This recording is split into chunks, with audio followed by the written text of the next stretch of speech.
Semoga aja ini nggak ketahuan. Cabai busuk ini masih bisa dipakai kok, asal ditambah banyak bumbu dan sambalnya tetap pedas. Pelanggan gak bakal tahu kok.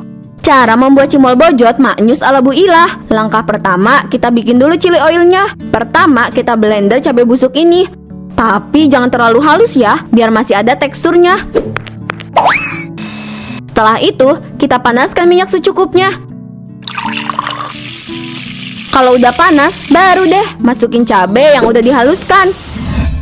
Duit kamu cukup enggak buat beli cimol bojot Bu Ilah? Kayaknya cukup deh. Ini uang dari mama tadi. Tapi nanti aku pengen tambah chili oilnya. Pedasnya itu loh, bikin lagi. Iya, aku juga mau minta banyakin Nah, cimolnya hampir mateng nih. Mau beli berapa ya bocil-bocil? Bu, aku mau 5.000 aja cimolnya. Pakai chili oil yang banyak ya Bu. Aku suka banget yang pedas. Aku juga mau Bu, 5.000 juga. Sama ya Bu, banyakin chili oilnya. Hahaha, siap. Wah, lidah kalian ini kuat banget ya. Masih kecil tapi pada jago banget makan pedesnya. Emang cimol pakai chili oil spesial Bu Ilah ini gak ada duanya. Pas dimakan langsung maknyus di lidah. Hehe, ya Bu, cimol Bu Ilah mah emang paling mantul. Betul Bu Ilah, cimol kamu gak ada lawan. Apalagi chili oilnya itu loh. Saya aja udah langganan lama gara-gara pedesnya nampol. Syukurlah kalau kalian suka sama cimol saya. Nah, ini nih cimol buat Mimi dan Momo. Chili oilnya udah ibu banyakin sesuai pesanan. Wah, makasih ya Bu. Ini uangnya Bu. Anak-anak sekarang doyan banget pedes ya. Dulu mah kita makan cimol gak pakai yang begitu-begituan. Gak pedes-pedes lah. Iya bener, sekarang mah kalau nggak pedes kayaknya gak lengkap. Untung chili oil buatan saya banyak yang suka. Alhamdulillah sih dagangan cimol saya makin laku keras. Rezeki ya Bu Ilah. Kalau sehari aja saya nggak beli cimol kamu, rasanya ada yang kurang. Hehehe. Ini pesanan kamu Bu Retno. Makasih ya udah setia jadi langganan saya di sini. Saya yang makasih Bu Ilah. Kalau cimol kamu nggak ada, saya bisa uring-uringan. Hehehe. Hahaha. Iya, bisa aja kamu. Udah jangan lebay gitu. Saya geli dengernya. 100, 200, 300. Aduh, hasil jualanku hari ini cuma 300.000. Mana cukup buat bayar segala macam kebutuhan. Padahal udah dari pagi sampai sore dagang cimol. Kok hasilnya cuma segini ya? Belum lagi harga bahan-bahan yang makin hari makin naik. Apalagi sekarang harga cabai udah mahal banget. Terus gimana caranya aku bikin chili oil kalau cabainya mahal? Haduh, kalau begini terus gimana bisa dapat untung? Kalau aku terus jualan cimol dengan harga lama, tapi harga bahan terus naik, lama-lama aku bisa bangkrut nih. Aku harus pintar-pintar nih cari jalan keluar. Gak mungkin aku berhenti jualan. Ini satu-satunya cara buat hidup. Apa porsi dagangannya harus diperkecil dulu ya? Mungkin itu bisa sedikit membantu. Daripada aku naikin harga, yang ada para pelanggan pada kabur. Tapi gimana ya cara ngurangin porsi? Sementara pelangganku pada suka pedes, mulai dari anak-anak sampai dewasa. Mereka suka banget sama chili oil yang aku buat. Tapi sekarang cabai mahal banget. Ya udahlah, cuma itu satu-satunya jalan. Kurangin porsi, coba hitung-hitung lagi biar tetap ada untung. Saat-saat sulit kayak gini, aku cuma bisa berdoa. Semoga daganganku tetap bisa bertahan. Pak Ujang, kenapa cabai-cabai itu dibuang sih? Bukannya masih bisa dipakai? Ah, itu cabenya udah busuk Bu Ilah, nggak layak dijual. Nanti malah bikin pelanggan marah. Mending dibuang aja. Kenapa nggak pakai cabai busuk itu buat bikin chili oil? Rasanya bakal tetap pedas kok. Kalau kamu pakai cabai busuk itu, kau bisa menghemat biaya, tapi tetap untung. Cabai busuk kalau dipakai buat sambal chili oil, pasti pedesnya kan tetap sama. Dan pelanggan gak akan tahu. Apa aku coba aja ya, biar bisa hemat biaya. Pak Ujang, emangnya kalau cabai busuk udah gak bisa dipakai? Kan itu masih bisa loh Pak, dibikin sambal. Kalau dibuang gitu kamu bajir Pak. Bu Ilah, kalau cabai udah busuk, bisa-bisa malah bikin sambal jadi nggak enak loh. Pelanggan bisa tahu kalau rasanya aneh. Emang kenapa ya Bu? Hehehe, gak apa-apa Pak, cuma nanya aja. Ya udah Bu, kalau gitu saya mau balik ke lapak dulu ya Bu.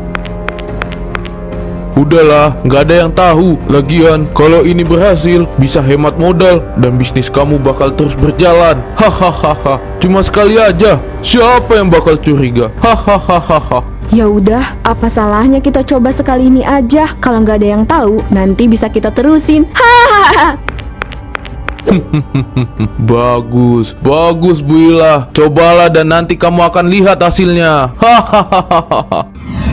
Semoga aja ini nggak ketahuan. Cabai busuk ini masih bisa dipakai kok, asal ditambah banyak bumbu dan sambalnya tetap pedas. Pelanggan gak bakal tahu kok. Cara membuat cimol bojot maknyus ala Bu Ila. Langkah pertama, kita bikin dulu chili oilnya. Pertama, kita blender cabai busuk ini. Tapi jangan terlalu halus ya, biar masih ada teksturnya. Setelah itu, kita panaskan minyak secukupnya. Kalau udah panas, baru deh masukin cabai yang udah dihaluskan. Sekarang kasih bawang putih yang udah dihaluskan. Harus hati-hati ya, jangan sampai gosong. Ini yang bikin sambalnya jadi wangi. Lalu tambahkan sedikit garam dan sedikit gula, biar ada rasa manis pedesnya. Tapi jangan terlalu banyak, nanti rasanya nggak seimbang. Lalu tinggal kita aduk deh.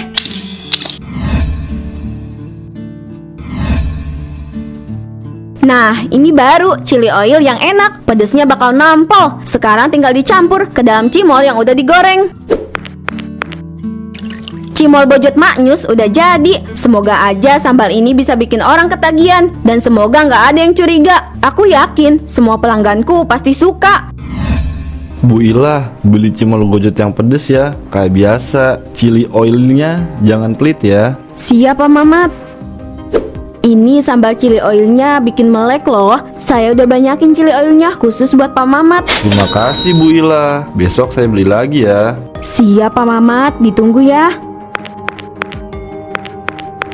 Bu Ila, cimol bojot yang kamu jual kemarin kenapa baunya asem begini, ha? Tengena tapi ludes. Bu Ila, dengerin saya nggak sih? Iya, saya dengerin lah. Orang saya nggak budek kok. Lagian itu mah kamu aja kali yang nggak kuat makan pedes. Sambal chili oil buatan saya ini selalu laku keras kok. Pelanggan gak ada yang ngeluh selain kamu. Bukan masalah pedes, Bu Ila. Ini sambalnya bau busuk. Saya nggak bisa makan. Bukan cuma saya aja, banyak orang kampung udah mulai ngomongin soal dagangan kamu. Mereka juga bilang sambalnya nggak enak. Kalau mereka nggak suka, ya nggak usah beli. Lagian dagangan saya masih laris kok. Coba lihat, tiap hari gerobak saya penuh sama yang beli. Masalahnya bukan cuma nggak suka, tapi sambalnya itu udah nggak layak dimakan. Saya nggak tahu kamu pakai apa, tapi itu udah parah. Kamu mau bisnis kamu hancur gara-gara itu? Ya udah, kalau nggak suka ya nggak usah beli lagi Bu Retno. Lagian saya masih punya banyak pelanggan yang puas kok. Jangan salah Bu Ila, orang kampung bakal tahu soal ini. Kalau kamu terus begini, jangan kaget kalau nggak ada yang beli lagi. Jangan cuma mikirin untung, pikirin juga kualitas dagangan. Gak usah ngatur-ngatur deh Bu Retno. Saya udah lama dagang, gak perlu diajarin soal kualitas. Saya tahu mana yang baik buat pelanggan saya.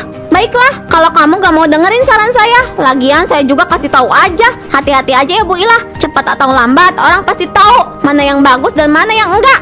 Jangan sampai rugi sendiri. Kok kamu pakai cabai busuk buat dagang? Saya dengar orang kampung udah mulai ngomongin cimol bojot kamu. Mereka bilang sambelnya nggak enak, bau busuk. Halah, kamu tuh dengerin aja omongan orang. Dagangan aku tuh masih laku kok Pak. Kalau orang masih beli berarti nggak ada masalah. Tapi lah ini udah bukan 1-2 orang yang ngomong. Mereka mulai curiga sama kualitas cimol kamu. Jangan sampai nanti dagangan kamu nggak laku gara-gara ini. Kamu pikirin aja kerjaan kamu, gak usah urusin dagangan aku. Yang penting uangnya terus masuk kan. Lihat nih, hari ini aku dapat untungnya lumayan. Masalahnya bukan soal uang hari ini Bu. Kalau terus begini, lama-lama orang bakal berhenti. Apa nggak malu kalau tetangga-tetangga ngomongin keluarga kita? Karena kamu jualan makanan yang nggak layak dimakan. Ah, mereka tuh cuma iri sama aku. Lihat nih, besok aku dapat pesanan besar di hajatannya Bu Midah yang rumahnya deket kantor kelurahan. Untungnya gede, lebih dari biasanya. Kamu gak usah khawatir deh. Bu, jangan sampai masalah ini jadi besar. Nggak enak loh keluarga kita kalau dicap negatif di kampung ini. Nama baik keluarga kita penting. Kamu ngerti kan? Tenang aja Pak, dagangan aku aman. Orang kampung mau ngomong apa juga gak bakal ngurangin rezeki aku. Yang penting besok aku bisa jualan lebih banyak dan untung makin gede. Ya udah, aku cuma ngingetin aja. Jangan sampai nanti kamu nyesel kalau semuanya keburu hancur. Udah Pak, tenang aja, gak usah khawatir. Cimol bojotnya Bu Ila kok makin aneh ya. Saya kemarin beli, terus habis makan perut saya langsung gak enak. Rasanya mual banget, padahal biasanya gak gitu. Iya bener banget, sambalnya itu kayak udah busuk. Kamu tahu nggak? Kemarin saya udah ngomong langsung ke Bu Ila, tapi dia malah nyalahin saya. Katanya saya nggak kuat makan pedas. Wah, jangan-jangan kita semua kena racun gara-gara cimol itu. Kalau banyak yang udah ngeluh, bisa jadi ada yang nggak beres sama dagangannya. Iya, saya juga curiga begitu, Pak. Rasanya bukan cuma pedes, tapi kayak ada rasa aneh di sambalnya. Masa makanan yang dijual ke orang-orang bisa kayak gitu? Memang, saya udah dengar kabar kalau Bu Ila mulai pakai bahan-bahan yang gak layak buat dagang. Tapi kan saya nggak bisa nuduh langsung, takutnya cuma gosip. Tapi setelah saya rasain sendiri, ini udah nggak bisa dibiarin. Kalau bener begitu, kita harus ngelapor ke Pak Lurah. Kalau ada yang sampai sakit beneran gara-gara dagangan dia, bisa berabe. Orang kampung bakal marah besar. Iya Pak Badro, saya juga mikir gitu. Kita harus lapor ke Pak Lurah biar dia ambil tindakan. Soalnya kalau dibiarkan bisa-bisa ada yang keracunan lebih parah lagi. Jadi kita benar-benar ngelaporin ya? Gak enak juga sih. Tapi kalau demi kebaikan orang banyak, ya mau gimana lagi? Lebih baik kita bertindak sekarang sebelum terlambat. Kita nggak bisa tunggu sampai ada yang masuk rumah sakit. Lagian ini demi keselamatan semua orang. Baiklah kalau gitu, saya yang bakal ngomong ke Pak Lurah biar masalah ini cepat selesai. Kita nggak mau kampung kita rusak gara-gara hal begini. Bu Ila, ini udah banyak warga yang ngeluh soal dagangan kamu. Mereka bilang cimol yang kamu jual nggak layak dikonsumsi. Sambalnya bau busuk. Dan beberapa orang bahkan masuk rumah sakit setelah makan cimol kamu. Ah, Pak Lurah, jangan percaya sama gosip-gosip begitu. Orang-orang kampung ini aja yang iri sama usaha saya. Lihat aja, dagangan saya selalu laku kok. Kalau emang nggak enak, kenapa masih banyak yang beli? Iri apa Bu Ila? Iri sama apa? Orang-orang pada sakit perut semua gara-gara cimolmu yang gak layak makan. Saya sendiri kemarin langsung mual. Setelah makan, sambalnya bener-bener bau. Bu Ila, ini bukan soal iri atau nggak iri. Ini soal kesehatan warga. Kalau banyak yang ngeluh, apalagi sampai ada yang sakit, itu artinya ada yang salah. Kamu harus benahi dagangan kamu. Ini masalah serius. Pak Lurah, Bu Retno, saya udah jualan cimol ini bertahun-tahun. Gak pernah tuh ada masalah. Kalau sekarang ada yang ngomong jelek tentang dagangan saya, itu pasti karena mereka gak suka ngelihat saya sukses. Saya tahu mana yang benar buat usaha saya. Kamu dengar gak sih Bu Ila? Ini bukan soal suka atau gak suka. Ini soal banyak orang yang mulai sakit gara-gara dagangan kamu. Kamu gak bisa cuma mikirin duit. Kamu harus mikir juga soal kesehatan orang. Bu Ila, kalau kamu nggak segera berbenah, masalah ini bisa jadi lebih besar. Kami bisa lapor ke pihak yang berwajib. Kalau sampai ada yang jatuh sakit lebih parah lagi, kamu bisa kena masalah hukum. Ya udah Pak Lurah, laporin aja kalau mau. Saya nggak takut, saya yakin dagangan saya nggak ada yang salah. Orang-orang ini aja yang cari-cari alasan buat ngejatuhin usaha saya. Kamu keras kepala Bu Ila. Kita udah kasih peringatan baik-baik, tapi kalau kamu gak mau dengar, ya udah, jangan salahin kita ya. Kalau nanti urusan ini jadi panjang. Kami cuma mau ngasih kesempatan buat kamu memperbaiki keadaan. Tapi kalau kamu tetap keras kepala seperti ini, kamu bakal rugi sendiri, Bu Ila. Saya tahu kok apa yang saya lakuin. Jangan khawatir, dagangan saya baik-baik aja. Lagian saya nggak percaya orang-orang itu beneran sakit gara-gara cimol saya. Itu cuma fitnah. Wah, cimolnya sih enak, tapi sambal chili oilnya kok kayak ada rasa anehnya ya. Rasa sambalnya nggak kayak biasanya. Bener ini Bu, sambalnya kayak udah basi. Jangan-jangan Bu Ila pakai cabai busuk. Rasanya asem, kerasa banget. Ini mah nggak wajar. Aduh, kepala aku pusing pak, perut aku jadi mual. Sambal ini benar-benar aneh. Jangan-jangan aku keracunan. Bu Ila, ini cimol kamu kenapa? Kok banyak orang habis makan cimol ini pada mual? Kamu pakai bahan apa buat cimol bujut kamu? Jangan-jangan sambalnya itu basi ya? Aduh, gimana ini? Aku harus tenang biar mereka nggak curiga. Ah, kalian aja yang nggak kuat makan pedes. Semua bahan yang saya pakai aman kok. Kalau masalah bau, sambal chili oil itu emang punya bau yang menyengat. Jadi nggak mungkin kan basi. Jualan saya ini nggak pernah ada masalah. Aman apanya Bu Ila? Ini sambalnya bau busuk. Saya udah pernah beli sebelumnya. Rasanya nggak kayak gini. Ini jelas-jelas ada yang salah sama cimol kamu. Jualan tuh jangan cuma mikirin untung dong. Kalau bener pakai cabai busuk, kita semua bisa sakit perut. Ini harus kita laporin ke polisi. Bu Ila, ini nggak bisa didiemin. Kalau bener cimol kamu bikin warga sakit, kamu bisa kena masalah besar. Jangan asal jualan tanpa mikirin kesehatan orang lain. Kalian tuh cuma cari-cari alasan kan buat ngejatuhin usaha saya. Cimol saya ini aman. Kalau ada yang mual, itu karena mereka yang gak kuat makan pedas, bukan karena ada masalah di cimolnya. Kamu jangan asal ngomong Bu Ila. Lihat tuh, banyak orang yang udah sakit perut. Kamu harus tanggung jawab. Bu Ila, kalau kamu nggak mau ngaku, kita bisa bawa masalah ini ke Pak Lurah. Warga nggak bisa terus-terusan jadi korban cimol busuk kamu, Bu Ila. Aku nggak bisa diem aja. Aku harus pergi dari sini. Itu tuh ada gajah terbang tuh. Mana, Bu? Loh, kemana Bu Ila? Jangan-jangan dia kabur. Ayo kita kejar. Pak Wawan, nanti kamu tolong telepon Pak Lurah ya. Suruh nyusul. Aku nggak bakal tertangkap. Mereka semua cuma iri sama kesuksesan aku. Aduh, ini kenapa tubuhku gatel-gatel banget ya? Bu Ila, berhenti kamu. Jangan kabur. Kita bisa bicarain masalah ini baik-baik. Halah, saya nggak percaya. Emang semua laki-laki itu sama aja. Sama-sama bermulut manis dan suka bohong. Aduh, apa ini? Kenapa kulitku begini? Ah, tidak! Ya ampun, apa yang terjadi sama Bu Ila? Ini mungkin balasan atas apa yang dia lakukan. Dia berjualan curang dan sekarang dia kena sendiri akibatnya. Pak Ilang. Ada apa ya ibu-ibu? Tumben banget malam-malam kesini. Kasihan Pak Ilang, pasti belum tahu soal Bu Ila. Iya, tapi kita harus bilang. Gak mungkin kita diem aja. Ada apa ya Bu Retno? Ada yang terjadi? Kok kalian datang malam-malam? Pak, kami datang mau kasih berita buruk. Berita buruk apa ibu-ibu? Ini soal Bu Ila, Pak. Hah, Bu Ila, istri saya. Ada apa sama dia? Cepetan jelasin. Jangan bikin saya tambah cemas. Pak, Bu Ila kena ajab. Dia berubah jadi cimol raksasa. Bu, kenapa kamu sampai begini? Pak, ini cobaan yang berat, tapi ini juga pelajaran buat kita semua. Jangan pernah curang dalam hidup. Iya, Bu Ila selalu main-main sama kejujuran. Dan akhirnya jadi kayak gini.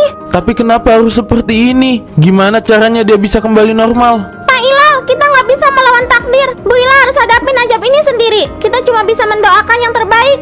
Sekarang gak ada yang bisa disalahin, Pak. Tapi benar kata Bu Retno, ini jadi pembelajaran buat kita semua. Jangan pernah curang atau mengambil hak orang lain, karena nanti pasti ada balasannya, entah kapan dan bagaimana. Bu, maafin aku nggak tahu apa yang harus aku lakuin sekarang. Tolong jangan tinggalkan aku seperti ini, Bu. Semoga ini jadi peringatan buat kita semua.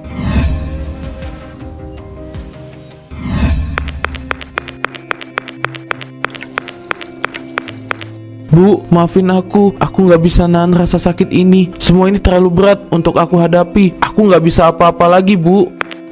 Ini bukan yang aku mau, Bu, tapi aku harus lakuin ini. Aku harus bakar gerobak ini biar kamu tenang di sana.